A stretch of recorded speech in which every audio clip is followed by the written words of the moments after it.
Sir, जैसे आज आपने मरुस्थल में आने का किसी कारणवश प्लान बनाया तो मुझे लगा कि यहाँ शहर की तुलना में ज़्यादा गर्मी होगी।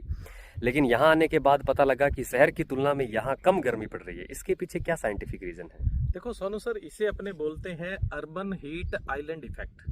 यानी शहरों में आपको टेम्परेचर महसूस ज्यादा नहीं होता, वास्तव में ही ज्यादा होता है। उसे अपने क्या बोलते हैं, अर्बन हीट आइलैंड इफेक्ट बोलते हैं। उसका कारण है, देखो, एक तो शहरों में मशीनें बहुत ज्यादा है, जब वो चलती है तो फ्यूल बर्न होता है, तो वो हीट है वो कहाँ जाएगी वातावरण में। इतने सारे अपने व्हीकल चलते हैं तो उसमें भी फ्यूल बर्न होता है, तो वो हीट कहाँ जाएगी, सारी की सारी वातावरण के अंदर ही क्या है, हीट जानी है।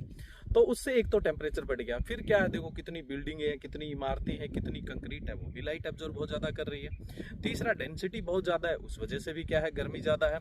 और चौथा, अगर अपनी बात करें, आजकल एयर कंडीशनर, भाई हर घर में दो दो चार चार एयर कंडीशनर है, तो वो भी तो हीट क्या है, वातावरण में छोड़ रहे हैं। तो वहां टेम्परेचर बहुत ज्यादा हो गया है। उसे आप क्या बोलते हैं, अर्बन हीट आइलैंड इफेक्ट है वो कहते हैं। भाई देखो, आने वाले समय में अगर इस पे ध्यान नहीं दिया गया ना तो बड़ी समस्या पैदा होगी। इसलिए प्लांटेशन का अपना एक महत्व है। कई बार आप शहर की किसी ऐसी रोड पे जा रहे हैं जहाँ प्लांटिंग बहुत अच्छी है, तो आपको ठंडक फील होती है या नहीं होती? वो माइक्रो क्लाइमेट होता है, वो क्या होता है, सूक्ष्म जलवायु होता है।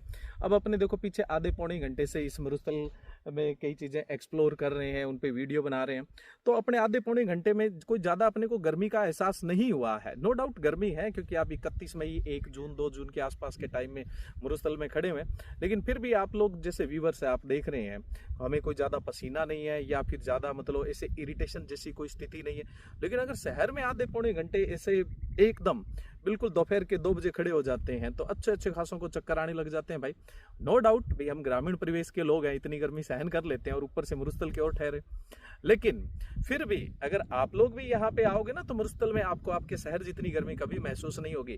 बस ये तो क्या होता है, पानी कम है, वेजिटेशन नहीं है, इस वजह से हमें लगता है यहाँ पता नहीं कितनी आग पड़ती होगी। यहाँ बिल्कुल नेचुरल है भाई, क्या पॉल्यूशन हो रहा है, कुछ नहीं हो रहा है। कौन से यहाँ पे फ्यूल बर्न हो रहा है, कोई फ्यूल बर्न नहीं हो रहा है। इसलिए आपको ये गर्मी इरिटेट बिल्कुल भी नहीं करती है, जरा सी भी नहीं करती है। इसीलिए तो आप आधे घंटे से एंजॉय कर रहे हो, नहीं तो अब तक काले काले भूंगड़े हो जाते हैं ना।